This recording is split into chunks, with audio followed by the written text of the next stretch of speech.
बे of Bengal, जिसे हिंदी में बंगाल की खाड़ी कहते हैं, वो क्यों इतना इम्पोर्टेंट है इंडिया के पॉइंट ऑफ व्यू से, और क्यों India as well as world के मेजर इकोनॉमीज वहाँ पे एक अपनी स्ट्रेटेजिक पोजीशन बनाना चाहते हैं।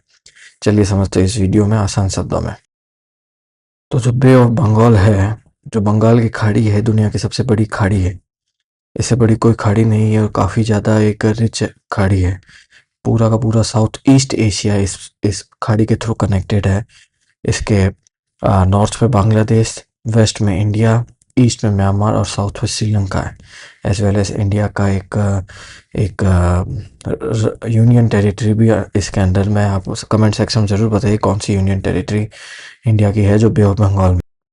बे ऑफ बंगाल जो है इंडिया की एक्ट ईस्ट पॉलिसी का हिस्सा है, इसलिए इंडिया के लिए काफ़ी काफ़ी महत्वपूर्ण महत्वपूर्ण एरिया है प्रोटेक्ट करने के लिए, अपने स्ट्रेटेजिक इंपॉर्टेंस बढ़ाने के लिए। एक काफ़ी स्ट्रेटेजिक सी रूट है। यहीं से मेजर गैस और भी मेजर ट्रांसपोर्टेशन यहीं से टेक प्लेस करता है। काफ़ी ज़्यादा यूज़फुल एरिया है। काफ़ी ज़्यादा कंट्रीज़ जैसे आज की तारीख में America, China, India as well as Australia यहाँ पे अपना जापान यहाँ पे अपना एक स्ट्रेटेजिक पोजीशन बना रहे हैं, ताकि नेक्स्ट ये कोई, आप समझिए कि नेक्स्ट ये कोई एक सप्लाई जोन को काटने वाला एक एक रास्ता नहीं बन जाए। अंडमान और निकोबार जो है वो इस खाड़ी में स्थित है और भारत के लिए काफ़ी महत्वपूर्ण हो जाता है, क्योंकि भारत अंडमान और निकोबार की मदद से ही इस खाड़ी को मॉनिटर करता है। इस बे को मॉनिटर करने के लिए भारत अंडमान और निकोबार का सहायता लेता है, और मैरीटाइम सिक्योरिटी के लिए बे ऑफ बंगाल बहुत बहुत महत्वपूर्ण है। बे ऑफ बंगाल काफ़ी एक इकोनॉमिक इम्पोर्टेंस रखता है अपने, क्योंकि ब्लू इकोनॉमी का हिस्सा है। ब्लू इकोनॉमी का मतलब है कि ओशियन बेस्ड इकोनॉमी, ऐसी इकोनॉमी जो सस्टेनेबल हो।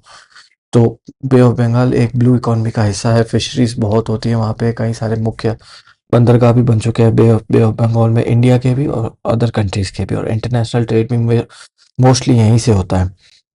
जो मेजर पोर्ट्स इंडिया ने बनाए हैं बे ऑफ बंगाल में, वो चेन्नई का पोर्ट है, विशाखापट्टनम है, पारादीप है, कोलकाता का पोर्ट है और हल्दिया का पोर्ट है। नेचुरल गैस के भंडार पड़े हैं बे ऑफ बंगाल में, एज वेल एज और रिन्यूएबल ओशन एनर्जी जो होती है, जो लहरों के माध्यम से बनती है, उसका भी एक सस्टेनेबल ऑप्शन है बे ऑफ बंगाल। इसीलिए एनर्जी पॉइंट ऑफ व्यू से काफ़ी इम्पोर्टेंट है।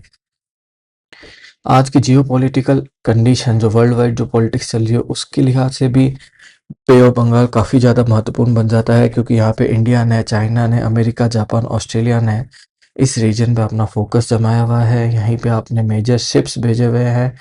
चाइना ने अपने पोर्ट्स बनाए हुए हैं अलग अलग देशों की मदद से। म्यांमार हो चाहे श्रीलंका हो, आप कमेंट सेक्शन में ज़रूर बताइए अगर आपको मालूम है कि श्रीलंका में कौन सा पोर्ट बना है।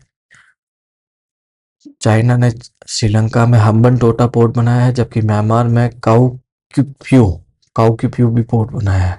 ये दो पोर्ट चाइना ने बनाए हैं वर्ल्ड वाइड, इस बे ऑफ बंगाल में एक अपनी स्ट्रेटेजिक पोजीशन को स्ट्रॉन्ग करने के लिए। और उनका जो बेल्ट और रोड इनिशिएटिव है, जिसका पार्ट नेपाल भी है, जिसका पार्ट म्यांमार भी है, वो भी सिर्फ बे ऑफ बंगाल पे ही फोकस है पूरा उनका belt and road initiative. India के लिए इतना क्यों इम्पोर्टेंट है कि वो बे ऑफ बंगाल में अपनी सिक्योरिटी इंश्योर करे, क्योंकि ये उसकी रीजनल डोमिनेंस को मेक श्योर करता है। अगर यहाँ पे कोई और देश आके हमला करे इंडिया पे, तो इंडिया के पास डोमिनेंट स्ट्रक्चर है उसको वापस डिफेंड करने के लिए। तो इंडिया के लिए काफ़ी ज़्यादा महत्वपूर्ण है बे ऑफ बंगाल। कोई प्रकार की लूटपाट हो, उसको काउंटर करने के लिए भी बे ऑफ बंगाल है, क्योंकि रास्ता बाहर निकलने का भी बे ऑफ बंगाल ही बन जाता है। सी लेन्स को भी प्रोटेक्ट करने के लिए काफ़ी इंपॉर्टेंट है। साइक्लोन्स बहुत आते हैं। बे ऑफ बंगाल एक साइक्लोन प्रोन एरिया है। अगर आप उस तरफ का कोस्टल एरिया देखें, जिसमें कोलकाता है, जिसमें ओडिशा है, जिसमें विशाखापट्टनम है, वहाँ पे साइक्लोन्स बहुत ज़्यादा आते हैं। बे ऑफ बंगाल में मुख्य रूप से आने वाले जो साइक्लोन्स हैं, उनका नाम अम्फान, यास और मोचा है।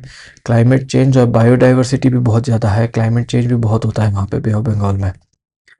बिम्स्टेक एक ऑर्गेनाइजेशन बनी हुई है साउथ ईस्ट एशियन कंट्रीज़ की, जिसमें रीजनल कोऑपरेशन का पर्पस है उनका, कि वहाँ पे सभी के बीच में शांति बनी रहे और ये एरिया खुला रहे ट्रेड के लिए, सिक्योरिटी के लिए, कनेक्टिविटी के लिए, क्योंकि एकदम सेंटर पॉइंट है पूरी की पूरी साउथ ईस्ट एशिया का। इसमें मुख्य रूप से 7 देश हैं। आज की तारीख में जो चैलेंजेस फेस कर रहा है बे ऑफ बंगाल, वो मेरीन पोल्यूशन बहुत हो चुका है, इलीगल फिशिंग ज़बरदस्त हो रही है, ह्यूमन ट्रैफिकिंग का एक मेजर रूट है bay of Bengal, as well as strategic rivalry अगर किसी को इंडिया पे निकालनी है तो उसके लिए बे ऑफ बंगाल एक बेस्ट रास्ता है। पर इंडिया का भी उसमें डोमिनेंस है, तो स्ट्रेटेजिक राइवलरी वहाँ के लिए चाइना अपनी इंपॉर्टेंस क्यों बढ़ाएगा वहाँ पे? तो वो इसीलिए बढ़ा रहा है ताकि वो कल इन केस अगर इंडिया चाइना के बीच हालात ख़राब हो तो चाइना के पास एक अपनी स्ट्रेटेजिक लोकेशन तैयार है म्यांमार में, जिसको हम हिंदी में बर्मा कहते हैं, और श्रीलंका में।